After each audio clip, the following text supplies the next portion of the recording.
വാർത്തകളിലേക്ക് വിശദമായി. SFI സംസ്ഥാന സെക്രട്ടറി PM ആർഷോയുടെ മാർക്ക് ലിസ്റ്റ് വിവാദത്തിൽ മലക്കം മറിഞ്ഞു മഹാരാജാസ് കോളേജ്. 3ാം സെമസ്റ്ററിന് PM ആർഷോ രജിസ്റ്റർ ചെയ്തെന്ന് ആദ്യം പറഞ്ഞ കോളേജ് പ്രിൻസിപ്പൽ ഫീസ് അടച്ചിരുന്നില്ല എന്ന് തിരുത്തി. NIC സോഫ്റ്റ്വെയറിന്റെ പിഴവാണെന്നാണ് വിശദീകരണം. വിവാദത്തിലേക്ക് വലിച്ചിട്ട് SFIയെ ഇല്ലാതാക്കാമെന്ന ധാരണ വേണ്ടെന്ന് PM ആർഷോ പ്രതികരിച്ചു. വിവരങ്ങളുമായി സുവി വിശ്വനാഥൻ ചേരുന്നു. സുവി, ഇന്നലെ വലിയ വിവാദമായാണ് ഈ വിഷയം കേരളം ചർച്ച ചെയ്തത്. അതിനുശേഷം ആർഷോയുടെ വിശദീകരണം വരുന്നു. ഇന്ന് രാവിലെ പ്രിൻസിപ്പൽ കാണുമ്പോൾ അതിൽ നിന്ന് വിഭിന്നമായ ചില കാര്യങ്ങൾ പറയുന്നു. ഉച്ചയ്ക്ക് ശേഷം അദ്ദേഹം നിലപാട് മാറ്റുന്നു. ഈ വിഷയത്തിൽ ഇന്നുണ്ടായിട്ടുള്ള ഡെവലപ്മെന്റ്സ് ഒക്കെ എന്താണ്?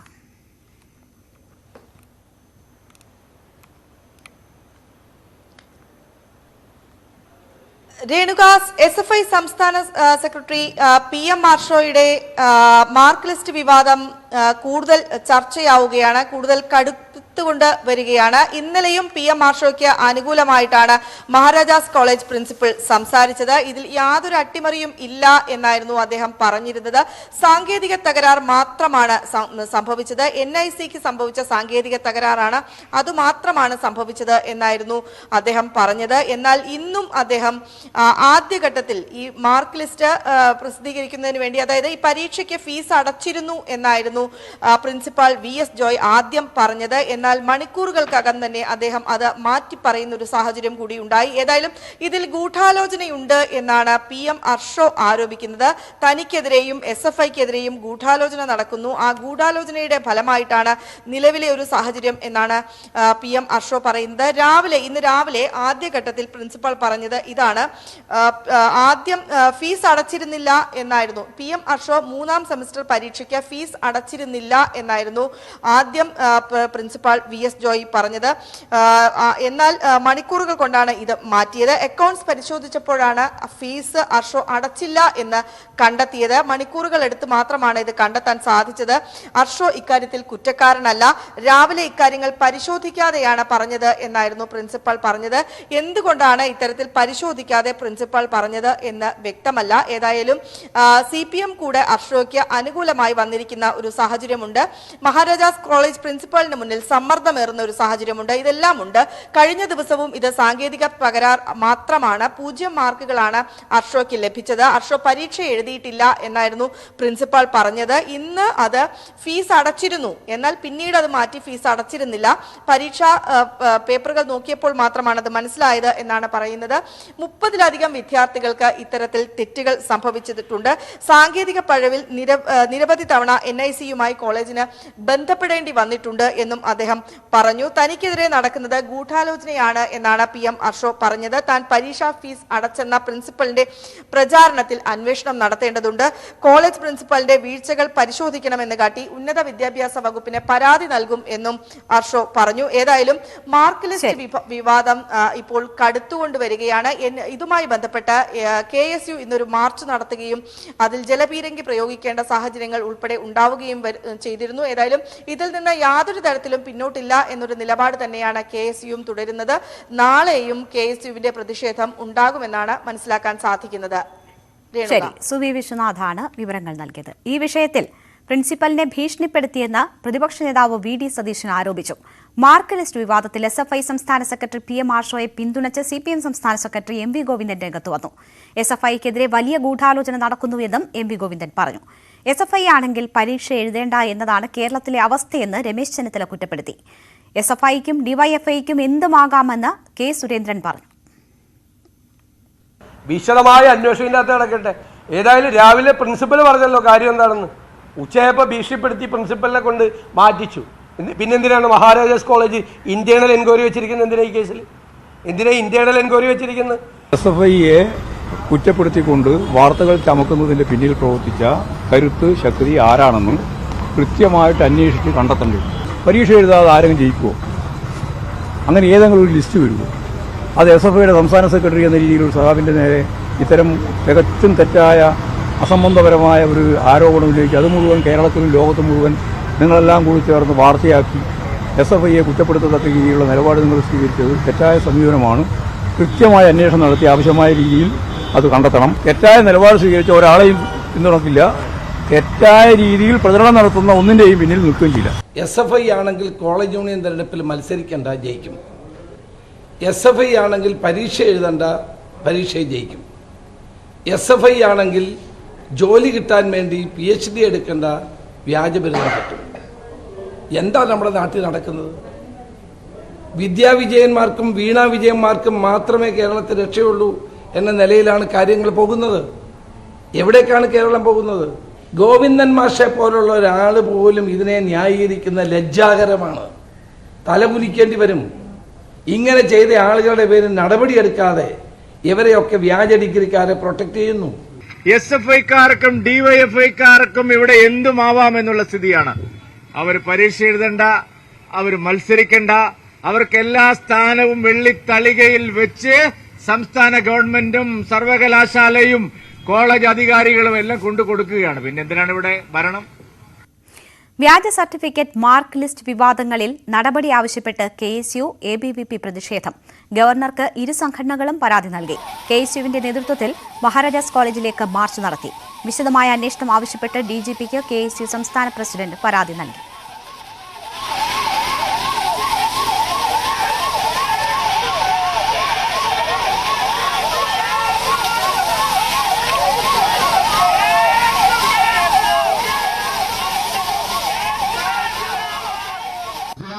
ചമച്ചതിന്റെ പേരിലും SFI കൃത്രിമം കാണിച്ചതിന്റെ പേരിലും അധ്യാപകർക്കും പ്രിൻസിപ്പലിനും ഉൾപ്പെടെ ഇവിടെ കസേര കത്തിച്ച പേരിലും ഇങ്ങനെ കേരളത്തിന്റെ ഉന്നത വിദ്യാഭ്യാസ മേഖലയിൽ ഉന്നത വിദ്യാഭ്യാസ രംഗത്ത് മഹാരാജാസ് കോളേജിന്റെ നിലവാരത്തെ ഇടിച്ചു താഴ്ത്താൻ SFIയുടെ നേതൃത്വത്തിൽ ആസൂത്രിതമായിട്ടുള്ള ശ്രമങ്ങൾ നടത്തിക്കൊണ്ട് മുന്നോട്ട് പോകുന്ന ഒരു ദുരന്തത്തിനാണ് കേരളത്തിലെ പൊതുസമൂഹവും വിദ്യാർത്ഥി സമൂഹവും സാക്ഷ്യം വഹിച്ചുകൊണ്ടിരിക്കുന്നത്. SFIയുടെ സംസ്ഥാന സെക്രട്ടറി എഴുതാത്ത പരീക്ഷ പാസ്സായിരിക്കുന്നു. ഇടതുപക്ഷം കേരളത്തിന്റെ ഉന്നത വിദ്യാഭ്യാസ മേഖലയെ ഇത്തരത്തിലുള്ള തെമ്മാടികൾക്ക് തീരെഴുതി കൊടുത്തിരിക്കുകയാണ്. ഈ വിദ്യാഭ്യാസ മേഖലയിൽ എന്ത് തോന്നിവാസവും കാണിക്കാം. പരീക്ഷ എഴുതണ്ട, അറ്റൻഡൻസ് വേണ്ട, ഒന്നും വേണ്ട. SFI ആണോ, SFIയുടെ നേതാവാണോ, അവർക്ക് പരീക്ഷയിൽ പാസ്സാകാം. ഉന്നത വിദ്യാഭ്യാസ മേഖലയെ മുഴുവനായും രാഷ്ട്രീയവൽക്കരിച്ചിരിക്കുന്നു. എത്ര പരിതാപകരമായിട്ടുള്ള അവസ്ഥയാണ്. ഉന്നത വിദ്യാഭ്യാസ മേഖലയുടെ വിശ്വാസ്യതയെ തകർത്തിരിക്കുകയാണ് ഇടതുപക്ഷ ഗവൺമെന്റ്. മഹാരാജാസ് കോളേജിന്റെ പേരിൽ വ്യാജരേഖ ചമച്ച് ജോലിക്ക് ശ്രമിച്ച മുൻ SFI നേതാവ് K. വിദ്യയ്ക്കെതിരെ ജാമ്യമില്ലാ വകുപ്പ് പ്രകാരം കേസെടുത്തു. 7 വർഷം വരെ തടവ് ലഭിക്കാവുന്ന കുറ്റങ്ങളാണ് ചുമത്തിയിരിക്കുന്നത്. നടന്നത് ഗുരുതര ക്രമക്കേടാണെന്നും വിശദമായ അന്വേഷണം വേണമെന്നും മഹാരാജാസ് കോളേജ് പ്രിൻസിപ്പൽ പറഞ്ഞു. 2018 മുതൽ 21 വരെ മഹാരാജാസ് കോളേജിൽ താൽക്കാലിക അധ്യാപികയായിരുന്നു എന്ന വ്യാജരേഖയാണ് വിദ്യ താൽക്കാലിക അധ്യാപക നിയമനത്തിനായി അട്ടപ്പാടി RGM ഗവൺമെന്റ് കോളേജിൽ ഹാജരാക്കിയത്. മഹാരാജാസ് കോളേജ് പ്രിൻസിപ്പലിന്റെ ഒപ്പും സീലും ഉൾപ്പെടുത്തി ഉണ്ടാക്കിയ ഈ സർട്ടിഫിക്കറ്റിൽ സംശയം തോന്നിയ അധ്യാപകർ മഹാരാജാസ് കോളേജിൽ വിവരമറിയിച്ചു. എന്റെ മുമ്പിൽ ഒരു ഇന്റർവ്യൂ ഒരാൾ വന്നിരുന്നാൽ അയാൾ ഹാജരാക്കുന്ന സർട്ടിഫിക്കറ്റുകൾ ഒറിജിനലാണോ വ്യാജമാണോ എന്ന് പരിശോധിക്കേണ്ട ബാധ്യത എനിക്കുണ്ട്. അതുപോലെ ആ കോളേജുകൾക്കുണ്ടായിരുന്നു, അവർ പരിശോധിച്ചിട്ടില്ലെങ്കിൽ അത് അവരുടെ അടുത്താണ് നിങ്ങൾ ചോദിക്കേണ്ടത്. തുടർന്നാണ് മഹാരാജാസ് കോളേജ് പ്രിൻസിപ്പലിന്റെ പരാതിയിൽ Ernakulam central police case register ചെയ്തത്.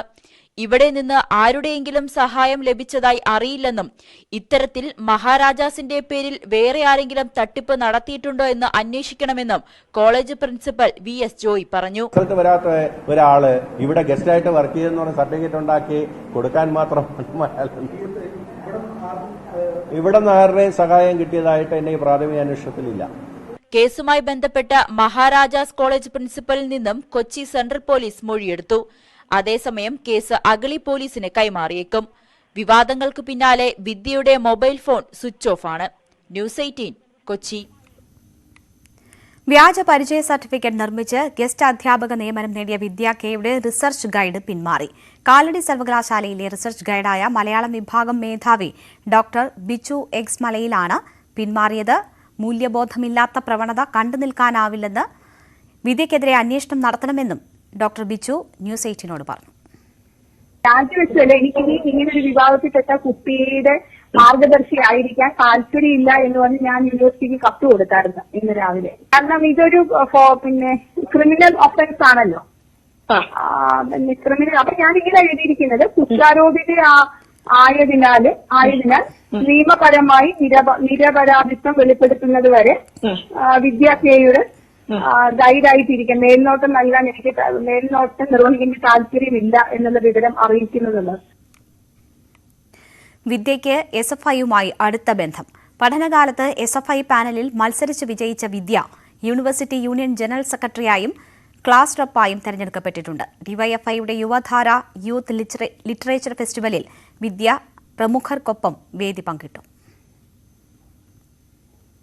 ഗസ്റ്റ് അധ്യാപിക നിയമനം ലഭിക്കാൻ കാസർഗോഡ് സ്വദേശിനിയായ വിദ്യയ്ക്ക് വ്യാജരേഖയുണ്ടാക്കാൻ SFI നേതൃത്വവും ചില അധ്യാപകരും കൂട്ടുനിന്നു എന്നാണ് ആരോപണം. മഹാരാജാസ് കോളേജിലും കാലടി സർവകലാശാലയിൽ പഠിക്കുമ്പോഴും വിദ്യ SFI പാനലിൽ മത്സരിച്ചു വിജയിച്ചിട്ടുണ്ട്. കാലടി സർവകലാശാല യൂണിയൻ ജനറൽ സെക്രട്ടറിയായും മഹാരാജാസിൽ പഠിക്കുമ്പോൾ ക്ലാസ് റെപ്പായും തെരഞ്ഞെടുക്കപ്പെട്ടു. വിദ്യ എന്ന വിദ്യാർത്ഥിനി ഇവിടുത്തെ SFI ഭാരവാഹിയായിരുന്നു, SFI പ്രവർത്തകയായിരുന്നു. അവർ 2019 ഇവിടുത്തെ ഒരു എക്സ്പീരിയൻസ് സർട്ടിഫിക്കറ്റ് കോളേജിന്റെ സീലും ഒക്കെ വ്യാജമാക്കിയിട്ട് ഉണ്ടാക്കിയിട്ട് തേടാണ്. ക്യാമ്പസ് വിട്ടുവെങ്കിലും SFIയുടെ പരിപാടികളിലും വിദ്യ പങ്കെടുക്കാറുണ്ടെന്നാണ് അടുത്ത വൃത്തങ്ങൾ വ്യക്തമാക്കുന്നത്. എഴുത്തുകാരി കൂടിയായ ഇവർ ഫോർട്ട് കൊച്ചിയിൽ വെച്ച് നടന്ന ഡിവൈഎഫ്ഐയുടെ യുവധാര യൂത്ത് ലിറ്ററേച്ചർ ഫെസ്റ്റിവലിലും സജീവ സാന്നിധ്യമായിരുന്നു. കഥ വേറിട്ട ശബ്ദം കേൾപ്പിക്കാൻ എന്താണ് വഴി എന്ന സംവാദത്തിൽ പ്രമുഖർക്കൊപ്പം പങ്കെടുത്തു. KP രാമനുണ്ണി ഉൾപ്പെടെയുള്ളവർക്കൊപ്പം വിദ്യ വേദി പങ്കിടുകയും ചെയ്തിരുന്നു. കാലടി സർവകലാശാലയിൽ PhD പ്രവേശനം നേടാൻ ഇവർ റാങ്ക് ലിസ്റ്റിൽ തിരുത്തൽ വരുത്തിയെന്നും KSU ആരോപിക്കുന്നുണ്ട്. അട്ടപ്പാടി സർക്കാർ കോളേജിൽ ഗസ്റ്റ് അധ്യാപികയുടെ അഭിമുഖത്തിലാണ് വിദ്യ വ്യാജ പരിചയ certificate ഹാജരാക്കിയത്. Suvi Viswanathan, news 18, Kochi. Kottayam Kanjirappally Amal Jyothi engineering കോളേജിലെ വിദ്യാർത്ഥി സമരം പിൻവലിച്ചു. വിദ്യാർത്ഥിയായിരുന്ന ശ്രദ്ധ സതീഷിന്റെ മരണം ജില്ലാ ക്രൈംബ്രാഞ്ച് അന്വേഷിക്കാൻ ഉന്നത വിദ്യാഭ്യാസ മന്ത്രിയുമായി നടത്തിയ ചർച്ചയിൽ തീരുമാനമായി. ഹോസ്റ്റൽ വാർഡൻ സ്ഥാനത്ത് നിന്ന് സിസ്റ്റർ മായയെ നീക്കാൻ നടപടിയെടുക്കുമെന്ന് മാനേജ്മെന്റ് ഉറപ്പു നൽകി. എന്തായാലും ശ്രദ്ധ സതീഷിന്റെ മരണം ഒടുവിൽ ക്രൈംബ്രാഞ്ച് അന്വേഷണത്തിന് തുടങ്ങിയിരിക്കുന്നു. ജില്ലാ ക്രൈംബ്രാഞ്ചിന്റെ DYSP വർഗീസ് ആയിരിക്കും ഈ കേസ് അന്വേഷിക്കുക. അദ്ദേഹം മറ്റൊരു കേസുമായി ബന്ധപ്പെട്ട് തമിഴ്നാട്ടിലാണുള്ളത്. ഒരുപക്ഷെ ഇന്ന് രാത്രിയോ നാളെയോ ഒക്കെ ആയിരിക്കും മറ്റൊരു പ്രതിയുമായി തെളിവെടുപ്പിന് പോയിരിക്കുകയാണ്. എത്തിയ ശേഷമായിരിക്കും അന്വേഷണം ഉണ്ടാകുക. തീർച്ചയായും ഇതിനകം തന്നെ ഈ കേസിൽ പല മൊഴിയെടുപ്പ് പൂർത്തിയായതാണ്. പ്രത്യേകിച്ച് മാതാപിതാക്കളുടെ മൊഴിയെടുത്തു, അടുത്ത ചില സുഹൃത്തുക്കളുടെ മൊഴിയെടുത്തു. ഇനി കൂടുതൽ ഈ പരാതികൾ ഉന്നയിച്ച ഇതിൽ വീഴ്ച ആരോപിച്ചതടക്കമുള്ള കുട്ടികളുടെ മൊഴിയെടുക്കേണ്ട സാഹചര്യമാണ് ഇനിയുള്ളത്. പ്രത്യേകിച്ച് ഈ കേസുമായി ബന്ധപ്പെട്ട് ഡിജിറ്റൽ തെളിവുകൾ എന്തെങ്കിലും ഉണ്ടോ എന്നതാണ് ഇതിൽ ഏറ്റവും പ്രധാനമായ ചോദ്യം. എന്തുകൊണ്ട് ശ്രദ്ധ ആത്മഹത്യ ചെയ്തു എന്നതടക്കമുള്ള കാര്യങ്ങളാണ് ഇതിൽ പരിശോധിക്കേണ്ടത്. ഒപ്പം തന്നെ പോസ്റ്റ്മോർട്ടം റിപ്പോർട്ടിന്റെ വിശദമായ പരിശോധനാ ഫലം ലഭിക്കേണ്ടതുണ്ട്. ഇതെങ്ങനെയാണ് മരിച്ചത് എന്നത്, തൂങ്ങിമരണം എന്നുള്ള പ്രാഥമിക വിവരം വരുമ്പോൾ പോലും അന്വേഷണ സംഘത്തെ സംബന്ധിച്ച് ഇക്കാര്യങ്ങളെല്ലാം പരിശോധിക്കേണ്ട ഒരു സാഹചര്യം തന്നെയാണ് ഉള്ളത്. എന്തായാലും ഈ ഡിജിറ്റൽ തെളിവുകളിൽ പ്രത്യേകിച്ച് ഇൻസ്റ്റാഗ്രാം ഉപയോഗിക്കുകയാണ്, വാട്സപ്പ് ഉപയോഗിക്കുന്നതൊക്കെ കുട്ടിയാണ്. പക്ഷെ അന്ന് ഉച്ചയ്ക്ക് ശേഷം ഈ അധ്യാപകൻ പിടിച്ചു വെച്ച ശേഷം ഈ കുട്ടി മൊബൈൽ ഉപയോഗിച്ചിട്ടില്ല. അതിനു മുൻപ് ഉപയോഗിച്ച ചാറ്റുകളിലോ മറ്റോ എന്തെങ്കിലും മരണത്തിലേക്ക് നയിക്കാവുന്ന എന്തെങ്കിലും കാര്യങ്ങളുണ്ടോ, അത് കോളേജിനെതിരെയുണ്ടോ, അധ്യാപകർക്കെതിരെയുണ്ടോ, അതല്ല മറ്റെന്തെങ്കിലും കാരണമുണ്ടോ, ഇതെല്ലാമാണ് പരിശോധിക്കപ്പെടേണ്ടത്. സ്വാഭാവികമായും ക്രൈംബ്രാഞ്ച് DYSPയുടെ നേതൃത്വത്തിലുള്ള അന്വേഷണ സംഘത്തിന്റെ മുന്നിലുള്ള ഏറ്റവും പ്രധാനപ്പെട്ട കടമ്പയായി തന്നെ അത് നിൽക്കുകയുമാണ്. എന്തായാലും ഇന്ന് നടന്ന ഉന്നത വിദ്യാഭ്യാസ മന്ത്രി, സഹകരണ മന്ത്രി എന്നിവരുമായി നടത്തിയ ചർച്ചയിലാണ് ഇക്കാര്യങ്ങളിൽ ക്രൈംബ്രാഞ്ച് അന്വേഷണം വേണമെന്ന ആവശ്യവുമായി ഈ കുട്ടികൾ രംഗത്ത് വരുന്ന ഒരു സ്ഥിതിവിശേഷം ഉണ്ടായത്. എന്തായാലും നിലവിൽ ഈ സമരം തൽക്കാലത്തേക്ക് ഒന്ന് പിൻവലിക്കുന്നു എന്ന് മാത്രമാണ് വിദ്യാർത്ഥികൾ പറഞ്ഞിട്ടുള്ളത്. വീണ്ടും ഓൺലൈൻ ക്ലാസുകൾ ഈ ദിവസങ്ങളിൽ ഉണ്ടാകും. തിങ്കളാഴ്ച മുതൽ പൂർണ്ണതോതിൽ ക്ലാസ് ആരംഭിക്കാനുള്ള ധാരണയാണ് കോളേജ് മാനേജ്മെന്റിന്റെ ഭാഗത്ത് നിന്നുണ്ടായത്. അതേസമയം തന്നെ ഈ ഹോസ്റ്റൽ വാർഡനെ തിങ്കളാഴ്ച മാറ്റുമെന്നകം മാറ്റിയില്ല എങ്കിൽ, അതേപോലെ തന്നെ ഈ ഡിപ്പാർട്ട്മെന്റ് HOD അനൂപിനെ അടക്കം ചോദ്യം ചെയ്തില്ല എങ്കിൽ ഇക്കാര്യത്തിൽ കൂടുതൽ ശക്തമായ സമരവുമായി ഇനിയും മുന്നോട്ട് വരും എന്ന് തന്നെയാണ് വിദ്യാർത്ഥികൾ പ്രഖ്യാപിക്കുകയും ചെയ്തിട്ടുള്ളത്. എന്തായാലും നിലവിൽ അച്ചടക്ക നടപടിയൊന്നും ഈ വിദ്യാർത്ഥികൾക്കെതിരെ ഉണ്ടാകില്ല എന്നാണ് അധ്യാപകർ ചൂണ്ടിക്കാട്ടുന്നത്, മാനേജ്മെന്റ് ചൂണ്ടിക്കാട്ടുന്നത്. ഈ കോളേജ് സന്ദർശിച്ച് ഈ പ്രശ്നപരിഹാരം ഇത്തരം കുട്ടികളുടെ പരാതികൾ കേൾക്കാമെന്ന ഉന്നത വിദ്യാഭ്യാസ മന്ത്രിയും കേൾക്കുന്ന ഒരു സാഹചര്യം പറയുന്ന ഒരു സാഹചര്യം ഉണ്ടായിട്ടുണ്ട്. എന്തായാലും അമൽജ്യോതി സമരം തൽക്കാലത്തേക്കൊന്ന് അവസാനിക്കുന്നു എന്നത് മാത്രമാണ്. ഇനിയുള്ളത് വളരെ പ്രധാനപ്പെട്ടത് ഈ ക്രിമിനൽ നടപടി പ്രകാരമുള്ള അന്വേഷണമാണ്. അതിലെന്താണ് കണ്ടെത്തുന്നത് എന്നത് തന്നെയാണ് ഏറ്റവും നിർണായകമായിട്ടുള്ളത്. നേരത്തെ ഈ ലോക്കൽ പോലീസിന്റെ, പ്രത്യേകിച്ച് കാഞ്ഞിരപ്പള്ളി പോലീസിന്റെ അന്വേഷണത്തിൽ അതൃപ്തി ആരോപിച്ച് ശ്രദ്ധയുടെ കുടുംബവും രംഗത്തെത്തിയ ഒരു സാഹചര്യം ഉണ്ടായിരുന്നു. എന്തായാലും ഇനി ക്രൈംബ്രാഞ്ച് എന്തു ചെയ്യുന്നു എന്ന ചോദ്യം തന്നെയാണ് ഇനി ബാക്കിയാകുന്നത്. എഞ്ചിനീയറിംഗ് കോളേജ് വിദ്യാർത്ഥിയെ സ്വകാര്യ ഹോസ്റ്റലിൽ മരിച്ച നിലയിൽ കണ്ടെത്തി. തൊടുപുഴ അലസർ കോളേജിലെ 2ാം വർഷ മെക്കാനിക്കൽ എഞ്ചിനീയറിംഗ് വിദ്യാർത്ഥി AR അരുൺ രാജിനെയാണ് മരിച്ച നിലയിൽ കണ്ടെത്തിയത്. ആത്മഹത്യയാണെന്നാണ് പ്രാഥമിക നിഗമനം. കുറച്ചുനാളായി അരുൺ രാജിന് മാനസിക സമ്മർദ്ദമുണ്ടായിരുന്നു. ഇത് ആത്മഹത്യയിലേക്ക് നയിച്ചു എന്നാണ് നിഗമനം. സംസ്ഥാനത്തെ അക്കാദമിക് കലണ്ടറിൽ മാറ്റം വരുത്തി പൊതുവിദ്യാഭ്യാസ വകുപ്പ്. 2023-24 അധ്യയന വർഷത്തെ ദിനങ്ങൾ 205 ചുരുക്കി. വിദ്യാഭ്യാസ മന്ത്രി വി ശിവൻകുട്ടിയുടെ അധ്യക്ഷതയിൽ ചേർന്ന QIP അധ്യാപക സംഘടനകളുടെ യോഗത്തിലാണ് തീരുമാനം. വേനലവധി ദിവസങ്ങൾക്ക് മാറ്റമില്ല. ഏപ്രിൽ 5 വരെ പ്രവൃത്തി ദിനമാകുമെന്നായിരുന്നു മുൻപത്തെ തീരുമാനം. യോഗത്തിൽ അധ്യാപക സംഘടനകളുടെ അഭ്യർത്ഥന മാനിച്ചാണ് 210 സ്കൂൾ പഠന ദിവസങ്ങൾ എന്നത് 205 ദിവസങ്ങൾ എന്നാക്കി നിജപ്പെടുത്തിയത്. 13 ശനിയാഴ്ചകൾ മാത്രമേ പ്രവൃത്തി ദിനമാകൂ എന്ന് മന്ത്രി പറഞ്ഞു. ഇല്ല, അവരുടെ ഒരു സംഘടനകളല്ലേ, അവരുടെ ഒരു അവകാശം പറഞ്ഞു, അവരുടെ ഒരു പ്രശ്നം പറഞ്ഞു. അത് ഗവൺമെൻറ് ചർച്ച ചെയ്ത് അതിലൊരിച്ചിട്ട് ഒരു വിട്ടുവീഴ്ച ചെയ്തു, അത്രമാത്രം. ഏകപക്ഷീയത്തിൻ്റെ കാര്യമൊന്നുമില്ല. കാര്യം വെച്ചാൽ QIP സംഘടനയുടെ യോഗം എന്ന് പറഞ്ഞാൽ അഭിപ്രായം തേടുന്നതിന് വേണ്ടിയുള്ള യോഗമാണ്. തീരുമാനം അവർ എടുക്കാനുള്ള യോഗമല്ല. അവരുടെ അഭിപ്രായം വന്നു, അങ്ങനെ ഒരു അഭിപ്രായം വന്നു. പക്ഷേ ഗവൺമെൻറ് കുറച്ചും കൂടെ ഒരു വിശാല മനസ്സോടുകൂടി കുട്ടികൾക്ക് ഒരു 8-10 ദിവസം അധികം കിട്ടട്ടെ എന്ന് വിചാരിച്ചു. അപ്പോൾ ഒരു പ്രതിഷേധം വന്നു. നമ്മൾ എന്തായാലും അങ്ങനെ ഒരു ഇതിലെത്തി പോകേണ്ടത് തീരുമാനിച്ചു, അത്ര മാത്രമേ. മലബാറിലെ ജില്ലകളിൽ 100-ലധികം പുതിയ +1 ബാച്ചുകൾ അനുവദിക്കാൻ ധാരണ. മറ്റ് ജില്ലകളിലെ 20ഓളം ബാച്ചുകൾ മലബാറിലേക്ക് പുനഃക്രമീകരിക്കാനാണ് നീക്കം. വിദ്യാഭ്യാസ വകുപ്പിന്റെ നേതൃത്വത്തിൽ ഉന്നതതല യോഗത്തിൽ അന്തിമ തീരുമാനമെടുക്കും. കഴിഞ്ഞ ദിവസം മുഖ്യമന്ത്രിയുടെ അധ്യക്ഷതയിൽ ചേർന്ന യോഗത്തിലാണ് മലബാറിലെ +1 സീറ്റ് പ്രതിസന്ധി ചർച്ചയായത്. SSLC പഠിച്ചിറങ്ങിയ വിദ്യാർത്ഥികൾക്ക് പഠന സൗകര്യം ഒരുക്കണമെന്ന് മുഖ്യമന്ത്രി യോഗത്തിൽ നിർദ്ദേശം നൽകിയിരുന്നു. പിന്നാലെ മലബാർ മേഖലയിൽ പുതിയ ബാച്ചുകൾ അനുവദിക്കാൻ ധാരണയായി. നിലവിൽ 100ഓളം ബാച്ചുകൾ അനുവദിക്കാനാണ് ധാരണ. അങ്ങനെയെങ്കിൽ ഏകദേശം 5000 സീറ്റുകൾ പുതുതായി ഉണ്ടാകും. സർക്കാർ ഹൈസ്കൂളുകളിൽ പുതുതായി താൽക്കാലിക ബാച്ചുകൾ അനുവദിച്ച് പ്രശ്നപരിഹാരത്തിനും നീക്കം നടക്കുന്നുണ്ട്. എന്നാൽ വിഷയത്തിൽ ശാശ്വത പരിഹാരമാണ് ആവശ്യമെന്ന് മുസ്ലിം ലീഗ് സംസ്ഥാന ജനറൽ സെക്രട്ടറി PMA സലാം പറഞ്ഞു. 10ാം ക്ലാസ് പാസ്സായ മുഴുവൻ വിദ്യാർത്ഥികൾക്കും പഠിക്കാൻ അവസരം ഉണ്ടാക്കണം. ഹയർ സെക്കൻഡറി പാസ്സായ മുഴുവൻ വിദ്യാർത്ഥികൾക്കും പഠിക്കാൻ അവസരം ഉണ്ടാക്കണം. ഇതാണ് ഞങ്ങളുടെ ഡിമാൻഡ്. ഇത് വർഷങ്ങളായുള്ള ഡിമാൻഡാണ്. താൽക്കാലികമായുള്ള ചില മുട്ടുനയങ്ങളൊക്കെ പറഞ്ഞ് രക്ഷപ്പെടാനല്ല വേണ്ടത്. ശാശ്വതമായി ഒരു പരിഹാരം ഉണ്ടാകണം. പരീക്ഷയ്ക്ക് എഴുതിയ കുട്ടികളുടെ എണ്ണത്തിൽ വർധനവുണ്ടായിട്ടുണ്ട്. പാസ്സായ കുട്ടികളുടെ എണ്ണത്തിൽ വർധനവുണ്ടായിട്ടുണ്ട്. A+ കിട്ടിയ കുട്ടികളുടെ എണ്ണത്തിൽ വർധനവുണ്ടായിട്ടുണ്ട്. അതിനനുസൃതമായി തുടർ പഠനത്തിന് അവസാനം ഉണ്ടാക്കുക എന്നത് ഒരു ഗവൺമെന്റിന്റെ പ്രാഥമികമായ ചുമതലയാണ്. ജൂൺ 19-ന് 1ാം അലോട്ട്മെന്റ് വന്ന ശേഷമായിരിക്കും പുതിയ ബാച്ചുകൾ അനുവദിക്കുക. പൊതുവിദ്യാഭ്യാസ വകുപ്പ് സെക്രട്ടറിയും പ്രിൻസിപ്പൽ സെക്രട്ടറിയും പങ്കെടുക്കുന്ന ഉന്നതതല യോഗത്തിന് ശേഷമായിരിക്കും അന്തിമ തീരുമാനം കൈക്കൊള്ളുക. ന്യൂസ് 18 തിരുവനന്തപുരം. സംസ്ഥാനത്ത് കാലവർഷം 2 ദിവസത്തിനകം എത്തിയേക്കും. കേരള തീരത്ത് കാലവർഷം എത്തിച്ചേരാനുള്ള അനുകൂല സാഹചര്യങ്ങൾ ഒരുങ്ങി. തെക്കൻ ജില്ലകളിൽ വ്യാപക മഴയും ലഭിക്കുകയാണ്. 6 ജില്ലകളിൽ ഒറ്റപ്പെട്ട ശക്തമായ മഴയ്ക്ക് സാധ്യതയുള്ളതിനാൽ യെല്ലോ അലർട്ടാണ്. ഉമേഷ് ബാലകൃഷ്ണന്റെ റിപ്പോർട്ടിലേക്ക്. വീണ്ടും ഒരു കാലവർഷത്തെ വരവേൽക്കാൻ കേരളം ഒരുങ്ങുകയാണ്. കേരളത്തിൽ കാലവർഷത്തിന് അനുകൂലമായ ഘടകങ്ങളെല്ലാം രൂപപ്പെട്ട് തുടങ്ങിയിരിക്കുന്നു. നേരത്തെ പ്രഖ്യാപിച്ചത് പ്രകാരമായിരുന്നുവെങ്കിൽ ജൂൺ 4-ന് കേരളത്തിൽ കാലവർഷം എത്തേണ്ടതായിരുന്നു. എന്നാൽ ബിബോർജോയ് ചുഴലിക്കാറ്റ് ഈ കാലവർഷക്കാരനെ വലിയ രീതിയിൽ സ്വാധീനിച്ചു. എന്നാൽ ഇപ്പോൾ അതിതീവ്ര ചുഴലിക്കാറ്റായി മാറി കൂടുതൽ വടക്കോട്ട് മാറിയതോടുകൂടി കാലവർഷക്കാറ്റ് കേരളത്തിന് ലഭിച്ചു തുടങ്ങിയിരിക്കുന്നു. ഇന്ന് ഉച്ച മുതൽ കേരളത്തിൽ പരക്കെ മഴ ലഭിച്ചു. ഒട്ടുമിക്ക ജില്ലകളിലും ഇന്ന് ഉച്ചയ്ക്ക് ശേഷം മഴ ലഭിച്ചു തുടങ്ങിയിരിക്കുന്നു. നാളെയും സമാനമായ രീതിയിൽ കൂടുതൽ മഴ ലഭിക്കുമെന്നാണ് മുന്നറിയിപ്പിൽ പറയുന്നത്. ഇന്നിപ്പോൾ തെക്കൻ ജില്ലകളിൽ പ്രത്യേകിച്ച് തിരുവനന്തപുരം, കൊല്ലം, പത്തനംതിട്ട, ആലപ്പുഴ, എറണാകുളം, ഇടുക്കി ജില്ലകളിൽ കൂടുതൽ മഴ ലഭിക്കും. അതുകൊണ്ട് തന്നെ ഈ ജില്ലകളിൽ യെല്ലോ അലേർട്ട് പ്രഖ്യാപിച്ചിട്ടുണ്ട്. അതുകൂടാതെ നാളെ, അതായത് നിലവിൽ 48 മണിക്കൂറിനകം കാലവർഷത്തിന്റെ പ്രഖ്യാപനം ഉണ്ടാകുമെന്നാണ് കേന്ദ്ര കാലാവസ്ഥാ വകുപ്പ് അറിയിച്ചിട്ടുള്ളത്.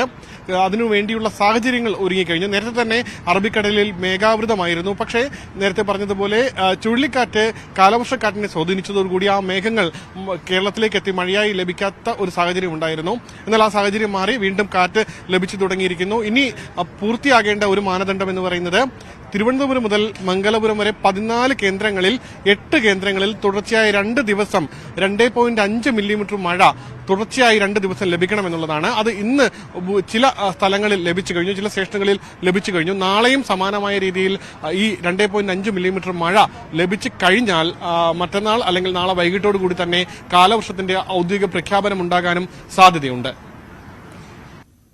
വാർത്തകൾ തുടരുന്നു. ഗുസ്തി താരങ്ങളുടെ സമരം താൽക്കാലികമായി നിർത്തിവെച്ചു. കേന്ദ്ര കായിക മന്ത്രി അനുരാഗ് ഠാക്കൂറുമായി നടത്തിയ മാരത്തൺ ചർച്ചയ്ക്ക് ശേഷമാണ് തീരുമാനം. അന്വേഷണം പൂർത്തിയാക്കാൻ ഈ മാസം 15 വരെ സർക്കാർ സമയം ആവശ്യപ്പെട്ടു. നടപടിയെടുക്കാമെന്ന് ഉറപ്പു നൽകിയതായും 15-ന് തീരുമാനമായില്ലെങ്കിൽ പ്രക്ഷോഭം തുടരുമെന്നും ഗുസ്തി താരങ്ങൾ വ്യക്തമാക്കി. വിവരങ്ങളുമായി നാഷണൽ ഡെസ്കിൽ നിന്നും ആർ കിരൺ ബാബു ചേരുകയാണ്.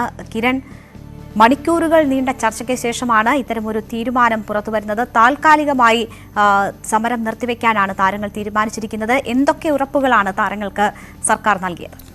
രേണുക, കേന്ദ്ര കായിക മന്ത്രി അനുരാഗ് താക്കൂറുമായി 6 മണിക്കൂർ നീണ്ട ചർച്ചയ്ക്ക് ശേഷമാണ് സമരം ഈ 15-ാം തീയതി വരെ താൽക്കാലികമായി നിർത്തിവെക്കാനുള്ള തീരുമാനം ഗുസ്തി താരങ്ങൾ പ്രഖ്യാപിച്ചത്. കഴിഞ്ഞ ശനിയാഴ്ച കേന്ദ്ര ആഭ്യന്തരമന്ത്രി അമിത്ഷായുമായി നടത്തിയ ചർച്ചയുണ്ടായിരുന്നു. അതിന്റെ തുടർച്ചയായിരുന്നു 2ാം ഘട്ട ചർച്ചയാണ് ഇന്ന് നടന്നത്. ഇന്ന് 6 മണിക്കൂറോളം നടന്ന ചർച്ചയിൽ പ്രധാനമായും 5 ആവശ്യങ്ങളാണ് ഗുസ്തി താരങ്ങൾ മുന്നോട്ട് വെച്ചത്. ഗുസ്തി താരങ്ങളുടെ ഏറ്റവും പ്രധാനപ്പെട്ട ആവശ്യം ഈ മാസം ജൂൺ 15-ാം തീയതിക്കുള്ളിൽ അന്വേഷണം പൂർത്തിയാക്കി കുറ്റപത്രം സമർപ്പിക്കണം എന്നുള്ളതായിരുന്നു. അക്കാര്യത്തിൽ അനുകൂലമായ ഒരു ഉറപ്പ് കേന്ദ്ര കായിക മന്ത്രി ഗുസ്തി താരങ്ങൾക്ക് നൽകിയിട്ടുണ്ട്. അതോടൊപ്പം തന്നെ ഗുസ്തി ഫെഡറേഷന്റെ തെരഞ്ഞെടുപ്പ് നടത്തണം. ഈ തെരഞ്ഞെടുപ്പ് നടത്തുമ്പോൾ 3 തവണ ഗുസ്തി ഫെഡറേഷന്റെ തലവനായ ബ്രിജ്ഭൂഷണെ ഈ സ്ഥാനത്ത് നിന്ന് മാറ്റി നിർത്തണം. ഈ ആവശ്യവും അംഗീകരിച്ചിട്ടുണ്ട്. അതോടൊപ്പം തന്നെ എല്ലാ എഫ്ഐആറുകൾ കൂടി പരിഗണിച്ചുകൊണ്ട് ഒരു ഇന്റേണൽ കമ്മിറ്റി രൂപീകരിക്കണം. അത് ഒരു വനിതയുടെ നേതൃത്വത്തിലുള്ള കമ്മിറ്റി ആയിരിക്കണം. ആ ഇന്റേണൽ കംപ്ലയിന്റ് കമ്മിറ്റി ഈ പരാതികളെല്ലാം പരിശോധിക്കണം. ആ ആവശ്യവും അംഗീകരിച്ചിട്ടുണ്ട്. അതോടൊപ്പം തന്നെ വിവിധ സമരവുമായി ബന്ധപ്പെട്ട് ഗുസ്തി താരങ്ങൾക്കെതിരെ നിരവധി കേസുകൾ എടുത്തിട്ടുണ്ട്. അത് പിൻവലിക്കണമെന്നുള്ള ആവശ്യവും ഉന്നയിച്ചിട്ടുണ്ട്. ആ ആവശ്യത്തിന് പുറത്ത് എന്താണ് തീരുമാനമെന്ന് കേന്ദ്ര മന്ത്രി അനുരാഗ് താക്കൂർ വ്യക്തമാക്കിയിട്ടില്ല. മറ്റ് ആവശ്യങ്ങളിൽ അനുകൂലമായ തീരുമാനം ഉണ്ടാകുമെന്ന് അദ്ദേഹം തന്നെ വ്യക്തമാക്കിയിട്ടുണ്ട്. 15-ാം തീയതിക്കുള്ളിൽ ഈ ആവശ്യങ്ങളെല്ലാം അംഗീകരിച്ചു കഴിഞ്ഞാൽ ഈ സമരം എന്നേക്കുമായി പിൻവലിക്കും. അതല്ല, ഈ ആവശ്യങ്ങൾ അംഗീകരിക്കാൻ തയ്യാറായില്ലെങ്കിൽ ഈ ജൂൺ മാസം 15 ശേഷം വീണ്ടും സമരം തുടരും എന്നും ഗുസ്തി താരങ്ങൾ അറിയിച്ചിട്ടുണ്ട്. ശരി, കിരൺ ബാബുവാണ് വിവരങ്ങൾ നൽകിയത്. കേരള റെസ്ലിംഗ് അസോസിയേഷനെതിരെ പോലീസിൽ പരാതി. മുൻ ഇന്ത്യൻ കോച്ച് ജാസ്മിൻ ജോർജിന്റെ വെളിപ്പെടുത്തലിൽ അന്വേഷണം ആവശ്യപ്പെട്ടാണ് പരാതി നൽകിയത്. ഇന്ത്യൻ ക്യാമ്പിൽ പങ്കെടുത്ത കേരളത്തിലെ കായിക താരങ്ങളോട് അസോസിയേഷൻ പ്രസിഡന്റായിരുന്ന ബ്രിജ്ഭൂഷണ് അനുകൂലമായി വീഡിയോ ആവശ്യപ്പെട്ടു എന്നായിരുന്നു വെളിപ്പെടുത്തൽ. ന്യൂസ് 18 നൽകിയ പ്രത്യേക അഭിമുഖത്തിലായിരുന്നു ജാസ്മിൻ ജോർജിന്റെ വെളിപ്പെടുത്തൽ.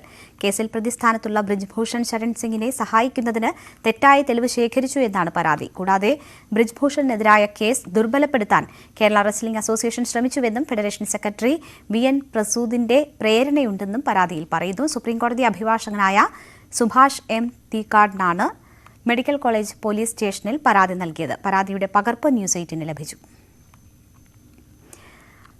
ഗുണ്ടാ നേതാവ് സഞ്ജീവ് ജീവയെ ലക്നൌ കോടതിയിൽ വെടിവെച്ചു കൊന്നു. ഗുണ്ടാ തലവനായ മുഖ്താർ അൻസാരിയുടെ അടുത്ത അനുയായിയാണ് സഞ്ജീവ് ജീവ. BJP നേതാവായിരുന്ന ബ്രഹ്മദത്ത് ദ്വിവേദിയെ കൊലപ്പെടുത്തിയ കേസിലെ പ്രതിയാണ്. നിരവധി ക്രിമിനൽ കേസുകളിൽ പ്രതിയായ ഇയാളെ വിചാരണയ്ക്കായി കോടതിയിൽ എത്തിച്ചപ്പോഴാണ് അജ്ഞാതർ വെടിവെച്ച് കൊലപ്പെടുത്തിയത്. വൈകിട്ട് 5 മണിയോടുകൂടിയായിരുന്നു UP-യിലെ ലക്നൗ കോടതിയിലാണ് സംഭവം ഉണ്ടാകുന്നത്. അതായത് ഗുണ്ടാ നേതാവായിട്ടുള്ള സഞ്ജീവ് ജീവയെയാണ് വകവരുത്തിയത്.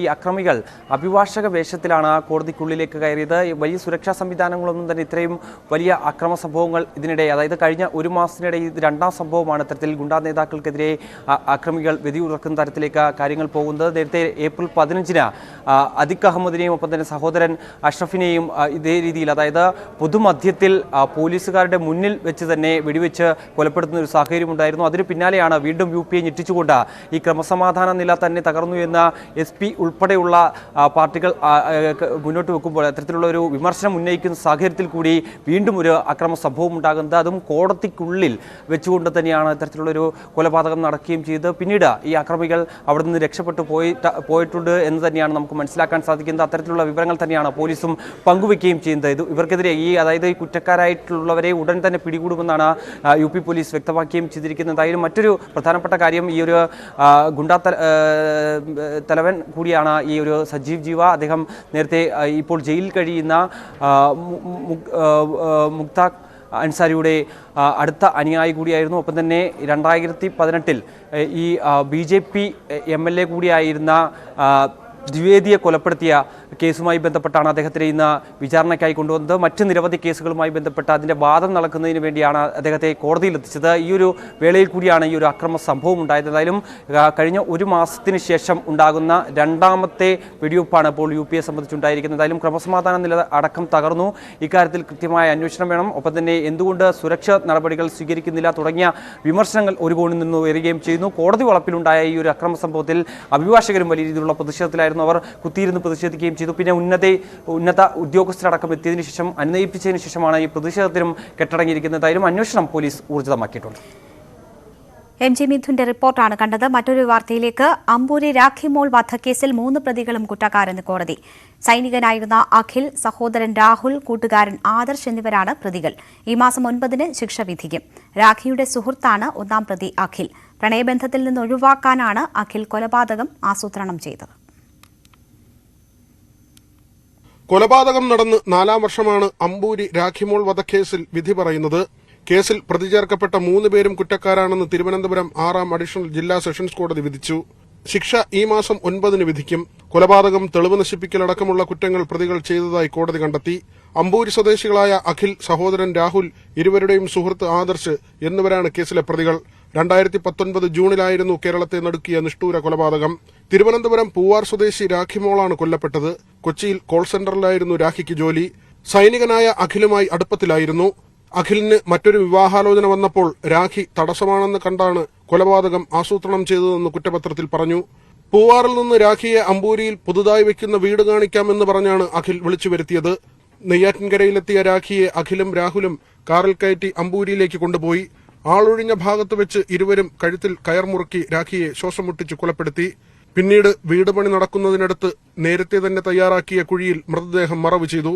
ദുർഗന്ധമുണ്ടാകാതിരിക്കാനും പെട്ടെന്ന് ജീർണിക്കാനുമായി ഉപ്പുമൂടിയാണ് മൃതദേഹം മറവ് ചെയ്തത്. കൊച്ചിയിലെ ജോലിസ്ഥലത്ത് പോകുന്നുവെന്ന് പറഞ്ഞാണ് രാഖി വീട്ടിൽ നിന്നിറങ്ങിയത്. എന്നാൽ പിന്നീട് ഒരു വിവരവും ലഭിക്കാത്തതിനാൽ പൂവാർ പോലീസിൽ പരാതി നൽകി. തിരോധാന കേസിൽ 1 മാസം നീണ്ടുനിന്ന അന്വേഷണത്തിനൊടുവിലാണ് രാഖിയെ കൊന്ന് കുഴിച്ചുമൂടിയതാണെന്ന് പോലീസ് കണ്ടെത്തിയത്. മൊബൈൽ ഫോൺ കേന്ദ്രീകരിച്ചുള്ള അന്വേഷണം അഖിലിനെ കുടുക്കി. ജോലിസ്ഥലത്ത് നിന്ന് തിരുവനന്തപുരത്ത് വരുത്തിയാണ് അറസ്റ്റ് ചെയ്തത്. ആദ്യം സുഹൃത്ത് ആദർശാണ് വലയിലായത്. പിന്നീട് അഖിലിന്റെ സഹോദരൻ രാഹുലും അറസ്റ്റിലായി. കൊലപാതകം നടക്കും മുൻപ് രാഖിയുടെയും 3 പ്രതികളുടെയും ഫോൺ ലൊക്കേഷൻ അമ്പൂരിയാണെന്ന് പോലീസ് കണ്ടെത്തിയിരുന്നു. ഇത് പ്രധാന തെളിവായി മാറി. ന്യൂസ് 18 തിരുവനന്തപുരം. ആലപ്പുഴ കായംകുളം കണ്ടല്ലൂർ ഫാർമേഴ്സ് സഹകരണ ബാങ്കിലെ അഴിമതി ആരോപണവുമായി ബന്ധപ്പെട്ട വാർത്ത റിപ്പോർട്ട് ചെയ്യാനെത്തിയ ന്യൂസ് 18 സംഘത്തിന് നേരെയുണ്ടായ ആക്രമണത്തിൽ പോലീസ് കേസെടുത്തു. ബാങ്ക് പ്രസിഡന്റും DCC അംഗവുമായ ബിജു ഏരിക്കലാണ് കേസിൽ 1-ാം പ്രതി. ബാങ്ക് ഭാരവാഹികളും ജീവനക്കാരുമായ ശ്രീകുമാർ, അജേഷ്, സിദ്ധാർത്ഥൻ, രാജു, MD മിനി ബാബു എന്നിവരും കേസിൽ പ്രതികളാണ്. സ്ത്രീത്വത്തെ അപമാനിച്ചതടക്കം ജാമ്യമില്ലാ വകുപ്പുകൾ ചുമത്തിയാണ് കേസെടുത്തത്. കനകക്കുന്ന് പോലീസാണ് കേസെടുത്തത്.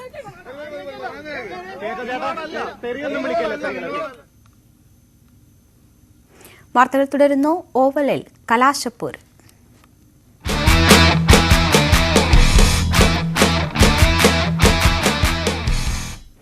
ലോക ടെസ്റ്റ് ചാമ്പ്യൻഷിപ്പ് ഫൈനലിൽ ഇന്ത്യക്കെതിരെ ഓസ്ട്രേലിയ ഭേദപ്പെട്ട നിലയിൽ. ഒടുവിൽ വിവരം ലഭിക്കുമ്പോൾ ഓസ്ട്രേലിയ 3 വിക്കറ്റ് നഷ്ടത്തിൽ 226 റൺസ് എന്ന നിലയിലാണ്.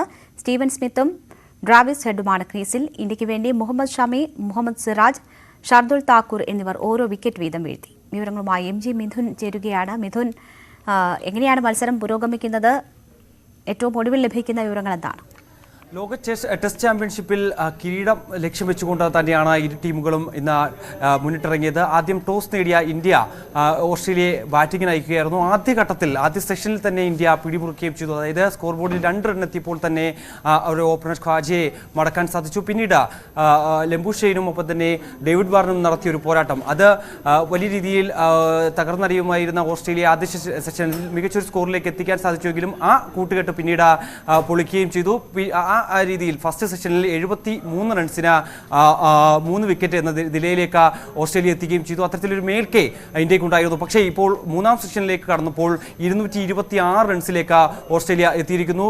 മുൻ ക്യാപ്റ്റൻ സ്റ്റീവൻ സ്മിത്തും ഒപ്പം തന്നെ ട്രാവിസ് ഹെഡുമാണ് വലിയൊരു ഇന്നിംഗ്സ് കാഴ്ചവെക്കുകയും ഒപ്പം തന്നെ അവരുടെ ഒരു മികവാർന്ന ഒരു കൂട്ടുകെട്ട് അത് ഓസ്ട്രേലിയക്ക് മേൽക്കേ നേടിക്കൊടുക്കുന്ന കാഴ്ചയാണ് നമുക്ക് കാണാൻ സാധിക്കുന്നത്. ട്രാവിസ് ഹെഡ് അല്പസമയത്ത് ഇപ്പോൾ നിലവിൽ 98 റൺസ് നേടിയിട്ടുണ്ട്. 2 റൺസ് അകലെ സെഞ്ചുറിക്കായി ട്രാവിസ് ഹെഡ് നിൽക്കുമ്പോൾ സ്റ്റീവൻ സ്മിത്ത് 50 റൺസ് തികയ്ക്കുകയും ചെയ്തു. അങ്ങനെ ഇരുവരുടെയും കൂട്ടുകെട്ടിലാണ് ഇപ്പോൾ ഓസ്ട്രേലിയ ഒരു മികച്ച സ്കോറിലേക്ക് നീങ്ങുകയും ചെയ്തിരിക്കുന്നത്. എന്തായാലും കലാശപ്പോരിൽ ആരാണ് ലോക ടെസ്റ്റ് ചാമ്പ്യന്മാർ എന്നറിയാനുള്ള ടെസ്റ്റാണ്. അതിൽ വലിയ മികവ് തന്നെയാണ് ഓസ്ട്രേലിയൻ താരങ്ങൾ ഇപ്പോൾ പുലർത്തുകയും ചെയ്യുന്നത്. എന്തായാലും ഇനി മുൻനിര ബാറ്റ്സ്മാൻമാരെല്ലാം തന്നെ ഓസ്ട്രേലിയക്കുണ്ട്. പക്ഷേ വരും ദിവസങ്ങളിൽ അതായത് ഈ തേർഡ് സെഷൻ കഴിയുന്നതോടുകൂടി തന്നെ നാളെയൊക്കെ തന്നെ പിച്ച് ഏത് തരത്തിലാണ് പെരുമാറുക എന്നുള്ളത് നമുക്ക് നോക്കിക്കാണേണ്ടത് തന്നെയാണ്. അങ്ങനെയെങ്കിൽ ഓസ്ട്രേലിയൻ ബൗളർമാർക്ക് അനുകൂലമാകുന്ന തരത്തിലേക്ക് പിച്ച് മാറുമോ എന്നുള്ളത് നോക്കിക്കാണേണ്ടതുണ്ട്. എന്തായാലും നിലവിൽ 3 വിക്കറ്റ് നഷ്ടത്തിൽ 226 എന്ന ഭേദപ്പെട്ട സ്കോറിലേക്ക് ഓസ്ട്രേലിയ എത്തിയിരിക്കുന്നു. മിഥുൻ, ഇതിൽ ചരിത്രം ഇന്ത്യക്ക് വഴിമാറുമോ എന്നുള്ളതാണ് എല്ലാവരും കാത്തിരിക്കുന്നത്. വിജയത്തിൽ കുറഞ്ഞതൊന്നും പ്രതീക്ഷിക്കുന്നില്ല. ടോസ് ഇന്ത്യക്ക് ലഭിക്കുകയായിരുന്നു, പക്ഷേ ബൗളിംഗ് തീരുമാനിക്കുകയായിരുന്നു. അപ്പോൾ ആ തീരുമാനം ഇതുവരെയുള്ള കാര്യം വെച്ച് നോക്കുമ്പോൾ എത്രത്തോളം അനുകൂലമാണ്? അതായത് ടോസ് നേടുന്നവർക്ക് കാര്യങ്ങൾ കൂടുതൽ എളുപ്പമാകുമെന്നുള്ള ഒരു കാര്യം തന്നെയായിരുന്നു നേരത്തെ തന്നെ ഈ പിച്ചുമായി ബന്ധപ്പെട്ട ക്യൂറേറ്റർമാരെല്ലാം തന്നെ വ്യക്തമാക്കുകയും ചെയ്തത്. നമുക്കറിയാം, അതായത് ഇത് 2ാം തവണയാണ് ടെസ്റ്റ് ചാമ്പ്യൻഷിപ്പ് തുടങ്ങിയതിനു ശേഷം 2ാം തവണയുള്ള ഫൈനലാണ്. ആ 2 തവണയും ഇന്ത്യ ഫൈനലെത്തിയിരുന്നു. ആദ്യം ഫൈനലെത്തിയപ്പോൾ എതിരാളി ന്യൂസിലൻഡ് ആയിരുന്നു. അന്ന് ഇന്ത്യക്ക് നിരാശയായിരുന്നു സംഭവിച്ചത്. ന്യൂസിലൻഡ് ലോക ടെസ്റ്റ് ചാമ്പ്യന്മാരായി മാറുകയും ചെയ്തു. അതിൻ്റെ ഒരു പ്രതികാരം തീർക്കുക എന്നുള്ള രീതി കൂടി നോക്കിക്കണ്ടുകൊണ്ട് ഇന്ത്യ ടെസ്റ്റ് ചാമ്പ്യൻഷിപ്പിൽ ഈ കലാശപ്പോരിൽ കപ്പ് ഉയർത്തുക എന്നുള്ള രീതിയിലേക്ക് തന്നെയായിരുന്നു എത്തിയിരുന്നത്. പക്ഷേ മികച്ചൊരു ടീമിനെ തന്നെയാണ് ഇന്ത്യ മുന്നോട്ട് വെച്ചിരിക്കുന്നതെങ്കിൽ പോലും തന്നെ ഇപ്പോൾ നിലവിലെ ഈ സ്കോർ സാഹചര്യം ഏത് തരത്തിലായിരിക്കും ഇന്ത്യ ബാധിക്കുക എന്നാണ് നമുക്ക് നോക്കിക്കാണേണ്ടത്. എന്തായാലും ആദ്യ ഘട്ടങ്ങളിലൊക്കെ തന്നെ പിടിച്ചു നിൽക്കാൻ സാധിച്ചിരുന്നുവെങ്കിലും ആദ്യം മുൻനിര വിക്കറ്റുകൾ ഇന്ത്യൻ ബൗളർമാർ കൃത്യതയോടെ രീതിയിൽ പന്തെറിയുകയും അതായത് ബൗളർമാർക്ക് അനുകൂലമായ രീതിയിൽ പിച്ച് മാറുന്നതാണ് നമ്മൾ കണ്ടത്. പക്ഷേ പിന്നീട് ലഞ്ചിന് പിരിഞ്ഞതിന് ശേഷം 1 വിക്കറ്റ് കൂടി നേടാൻ മാത്രം ഇന്ത്യൻ ബൗളർമാർക്ക് സാധിക്കുകയും ചെയ്തു. പക്ഷേ പിന്നീട് കാര്യങ്ങളെല്ലാം കൈവിട്ടു പോകുന്നതാണ് നമ്മൾ കണ്ടത്. ഒരറ്റത്ത് സ്റ്റീവൻ സ്മിത്ത് ശക്തമായ രീതിയിൽ ബാറ്റിംഗ് ചെയ്ത ട്രാവിസ് ഹെഡിന് പിന്തുണ നൽകുന്നു. ട്രാവിസ് ഹെഡ് ഏകദിന ശൈലിയിൽ മുന്നോട്ട് പോകുന്നതാണ് കാണാൻ സാധിച്ചത്. അതായത് അദ്ദേഹം ഏകദേശം 58 പന്തിൽ നിന്നാണ് 50 അർദ്ധ സെഞ്ചുറി തികയ്ക്കുകയും ചെയ്തത്. നിലവിൽ അദ്ദേഹത്തിന്റെ സ്കോർ സെഞ്ചുറിയിലേക്ക് അടുക്കുന്നു എന്ന് തന്നെയാണ് നമുക്ക് മനസ്സിലാക്കാൻ സാധിക്കുന്നത്. ഇപ്പോൾ 98 റൺസാണ് ട്രാവിസ് ഹെഡ് കൂട്ടിച്ചേർത്തിരിക്കുന്നത്. അങ്ങനെ ഈ ഒരു സഖ്യം കൂട്ടുകെട്ടിലൂടെ ഓസ്ട്രേലിയ മികച്ച ഒരു നിലയിലേക്ക് ഇപ്പോൾ എത്തിയിരിക്കുന്നു. ശരി, MG മിഥുനാണ് വാർത്തയുടെ വിശദാംശങ്ങൾ നൽകിയത്. ഇനി ഇന്നത്തെ സ്വർണം, വെള്ളി, പ്ലാറ്റിനം നിരക്കുകൾ. തരകൻസ് റോയൽ ജ്വല്ലറി ഇന്നത്തെ സ്വർണ്ണവില ബ്രോട്ട് യു ബൈ അനധികൃത വിൽപ്പനക്കാരിൽ നിന്നും സ്വർണം വാങ്ങി ഇനി ആരും വഞ്ചിതരാവരുത്. Tharakans royal jewellery, Kunnamkulam.